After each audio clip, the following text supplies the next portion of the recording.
If you know your history, then you will know where you are coming from, and in whatever you do, seek wisdom. Knowledge is power. Inugo maka the book Hip Hop and Igbo Culture, authored by Martin Ifeanyichukwu Ekezie Ezunanka the First, Metal of Ebona the 103.5 FM. There is a great insight in hip hop and Igbo culture. You can get this book or pick it up at a bookshop in St. Teresa's Catholic Church, Omonya, or at Ebona the 103.5 FM Ogidi. You go to www.amazon.com, search for Hip Hop and Igbo Culture by Martin Ifeanyichukwu Ekezie. For further information on how to get this book, please call 080-3916-7049 or you WhatsApp 080-6579-6599.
If you know your history, then you will know where you are coming from, and in whatever you do, seek wisdom. Knowledge is power. Inugo maka the book Hip Hop and Igbo Culture, authored by Martin Ifeanyichukwu Ekezie Ezunanka the First, Metal of Ebona the 103.5 FM. There is a great insight in hip hop and Igbo culture. You can get this book or pick it up at a bookshop in St. Teresa's Catholic Church, Omonya, or at Ebona the 103.5 FM Ogidi. You go to www.amazon.com, search for Hip Hop and Igbo Culture by Martin Ifeanyichukwu Ekezie. For further information on how to get this book, please call 080-3916-7049 or you WhatsApp 080-6599-6599.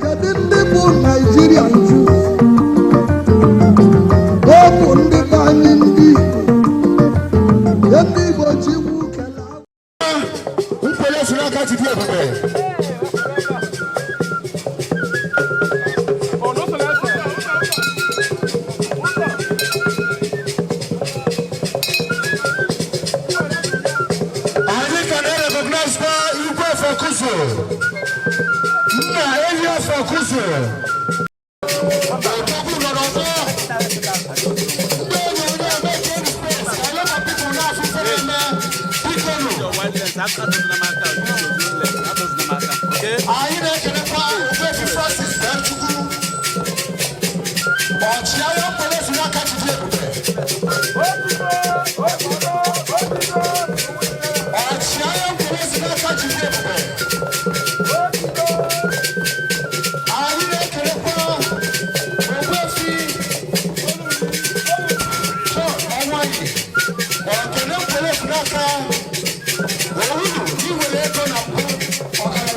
If you know your history, then you will know where you are coming from, and in whatever you do, seek wisdom. Knowledge is power. Inugo maka the book Hip Hop and Igbo Culture, authored by Martin Ifeanyichukwu Ezunanka the First, Metal of Ebona the 103.5 FM. There is a great insight in hip hop and Igbo culture. You can get this book or pick it up at a bookshop in St. Teresa's Catholic Church, Omonya, or at Ebona the 103.5 FM Ogidi. You go to www.amazon.com, search for Hip Hop and Igbo Culture by Martin Ifeanyichukwu Ezunanka. For further information on how to get this book, please call 08039167049 or you WhatsApp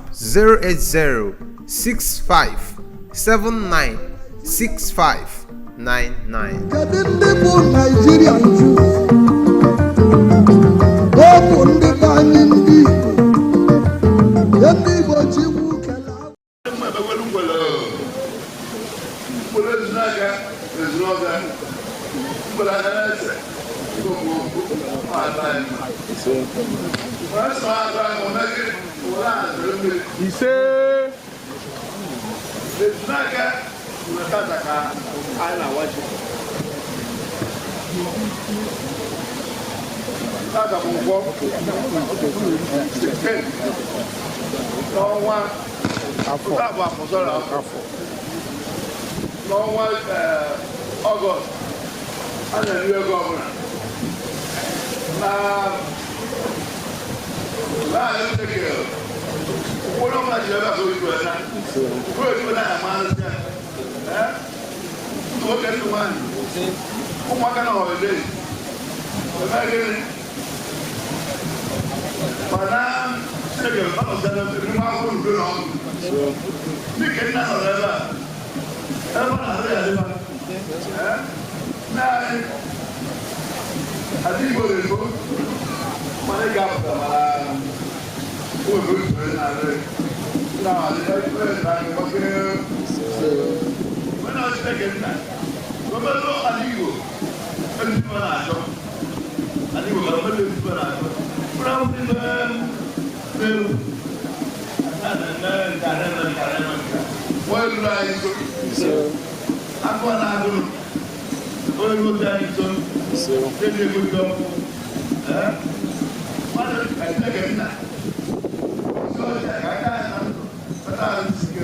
I'm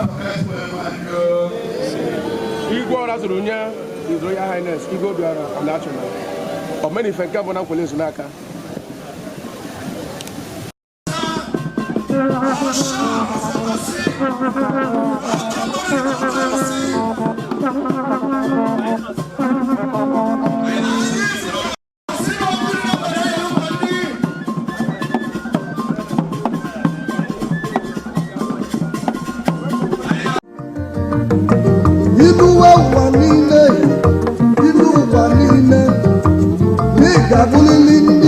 If you know your history, then you will know where you are coming from, and in whatever you do, seek wisdom. Knowledge is power. Inugo maka the book Hip Hop and Igbo Culture, authored by Martin Ifeanyichukwu Ezunanka the First, Metal of Ebona the 103.5 FM. There is a great insight in hip hop and Igbo culture. You can get this book or pick it up at a bookshop in St. Teresa's Catholic Church, Omonya, or at Ebona the 103.5 FM Ogidi. You go to www.amazon.com, search for Hip Hop and Igbo Culture by Martin Ifeanyichukwu Ezunanka. For further information on how to get this book, please call 08039167049 or you WhatsApp 08065796599.